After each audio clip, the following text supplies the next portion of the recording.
Hi అండి, నమస్తే.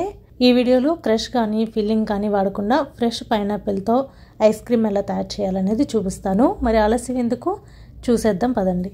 మనం ఈ విధంగా తాజా పండ్లతో చేసుకోవాలంటే బాగా పండిందైతే రుచి బాగా తెలుస్తుంది, దాంట్లోంచి సువాసన కూడా బాగా వస్తుంది. అందుకని ఇక్కడ బాగా పండిన పైనాపిల్ని తీసుకొని పైనున్న తొక్కంతా కూడా తీసేస్తున్నాను. ఈ విధంగా ఇలా మనం కట్ చేసుకున్న తర్వాత నేరుగా దీన్ని ఐస్ క్రీమ్లో వాడుకోవడానికి అవ్వదు. దీన్ని మళ్ళీ మనం ఉడికించుకోవాలి. ఎలా అయితే క్రష్ కానీ ఫిల్లింగ్ కానీ మనం దీన్ని ఉడికిస్తామో సేమ్ అలాగే, కాకపోతే అందులో నిమ్మరసం కానీ సిట్రిక్ యాసిడ్ కానీ వేస్తాము, కానీ ఇందులో అవేమీ వేయము. దీన్ని మీరు చూసిన తర్వాత ఎక్కువ సమయం పడుతుంది ఇది చేయాలంటే, మా దగ్గర అంత సమయం లేదు లేదా మాకు చేసే ఓపిక లేదు అనుకున్నప్పుడు దీని బదులు మీరు పైనాపిల్ క్రష్ అని లేదా ఫిల్లింగ్ అని మనకి బేకింగ్ సామాన్లు దొరికే చోట దొరుకుతుంది. ఆన్లైన్లో కానీ కొన్ని సూపర్ మార్కెట్స్లో కానీ దొరుకుతుంది. మీరు దాన్ని తెచ్చుకొని నేరుగా వాడుకోవచ్చు. పైనాపిల్ని 2 భాగాలుగా చేసిన తర్వాత మధ్యలో ఉన్న ఆ కాడని తీసేసేయాలి. ఈ విధంగా ముక్కలుగా కట్ చేసుకున్న తర్వాత సగం వచ్చి నేను దీన్ని ప్యూరీలా చేస్తున్నాను, మిగతా సగం నేరుగా వాడుతున్నాను. ఒక ప్యాన్లో ఈ ముక్కలన్నీ వేసేసుకొని మిగతా ముక్కల్ని ఈ విధంగా ప్యూరీ కింద చేసుకొని అందులోనే వేసేస్తున్నాను. అలాగే తగినంత పంచదార వేస్తున్నాను. నేను వాడిన పైనాపిల్లో ఎక్కువ తీపి లేదు, అందుకని కొంచెం ఎక్కువగా వేస్తున్నాను. ఇప్పుడు ఈ ప్యాన్ని నేరుగా స్టవ్ మీద పెట్టి మీడియం ఫ్లేమ్లో పెట్టుకొని ఇది కొంచెం దగ్గర పడేంత వరకు కలుపుకోవాలి.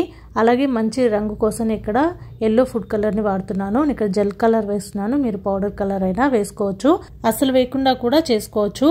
ఇలా ఫుడ్ కలర్ వేసిన తర్వాత దీన్ని ఒకసారి బాగా కలుపుకొని ఇలా దగ్గర పడిన తర్వాత స్టవ్ ఆపేసేసి దీన్ని స్టవ్ మీద నుంచి తీసుకొని గిన్నెలో వేసుకొని దీన్ని చల్లారడానికి ఫ్రీజర్లో పెట్టుకుంటున్నాను ఒక 10 నిమిషాల కోసం. ఈ లోపల క్రీమ్ని విప్ చేసుకోవాలి. దానికోసం ఇక్కడ విప్పింగ్ క్రీమ్ని వాడుతున్నాను. ఇది నాన్ డైరీ విప్పింగ్ క్రీమ్. దీనికోసం కేవలం విప్పింగ్ క్రీమ్ అనే కాదు, ఫ్రెష్ క్రీమ్ కానీ లేదా హెవీ క్రీమ్ కానీ ఏదైనా వాడుకోవచ్చు. 1 కప్పు విప్పింగ్ క్రీమ్ని బౌల్లో వేసుకొని ఫ్లేవర్ కోసం పైనాపిల్ ఎసెన్స్ని ఒక 1/2 టేబుల్ స్పూన్ వేస్తున్నాను. ఇది కంపల్సరీగా వేసుకుంటేనే మనకి ఐస్ క్రీమ్లో పైనాపిల్ ఫ్లేవర్ బాగా తెలుస్తుంది. కేవలం పండు వేయడం వల్ల లేదా క్రష్ వేయడం వల్ల మనకు అంత మంచి ఫ్లేవర్ రాదు. అలాగే ఇందులోకి 2 చుక్కల ఫుడ్ కలర్ని వేస్తున్నాను. ఇలా వేసిన తర్వాత దీన్ని బాగా ఈ విధంగా విప్ చేసుకోవాలి. మరీ స్టిఫ్గా రావాల్సిన పనేం లేదు. ఈ క్రీమ్ ఇలా దగ్గర పడిన తర్వాత మనం ముందుగా పైనాపిల్ క్రష్ని చేసి ఫ్రీజర్లో పెట్టాం కదా, దాన్ని తీసుకొని ఇందులో సగాన్ని క్రీమ్లో వేసేస్తున్నాను, మిగతాది ఐస్ క్రీమ్ పైన వేసుకోవడానికి పక్కనుంచాను. తర్వాత ఇప్పుడు దీన్ని ఈ విధంగా మిక్స్ చేసుకుంటున్నాను. అయితే మీరు ఇంట్లో కనుక దీన్ని క్రష్ కింద చేసుకొని నిల్వ చేసుకోవాలంటే దానికి సంబంధించిన వీడియో నేను ఇక్కడ చేస్తున్నాను. పైనాపిల్ క్రష్ అని అలాగే పైనాపిల్ ఫిల్లింగ్, ఈ 2 వీడియోలు చేస్తున్నాను. మీకు ఇంట్రెస్ట్ ఉంటే లింకులు నేను డిస్క్రిప్షన్లో ఇస్తాను, ఒకసారి చెక్ చేయండి. ఈ విధంగా క్రష్ అంతా వేసుకొని కలుపుకున్న తర్వాత ఈ బౌల్ని నేరుగా మీరు నీట్గా క్లీన్ ర్యాప్తో కానీ లేదా సిల్వర్ ఫాయిల్తో కానీ కవర్ చేసుకొని ఫ్రీజర్ సేఫ్ బౌల్ అయితే ఫ్రీజర్లో పెట్టేసుకోవచ్చు. ఇది ఫ్రీజర్ సేఫ్ బౌల్ కాదు, అందుకని నేను దీన్ని ఒక కంటైనర్లోకి ఇలా తీసేసుకొని పైన మనం ముందుగా మిగిల్చి ఉంచిన పైనాపిల్ క్రష్ని వేసేసి అలాగే క్లీన్ ర్యాప్తో ఈ విధంగా కవర్ చేస్తున్నాను. దీనివల్ల ఐస్ ఫామ్ అవ్వకుండా ఉంటుంది పైన. దీన్ని ఓవర్ నైట్ అలాగే వదిలేసేయాలి ఫ్రీజర్లో ఉంచేసి, లేదంటే పగలనుకోండి 8 గంటల పాటు ఉంచేయాలి.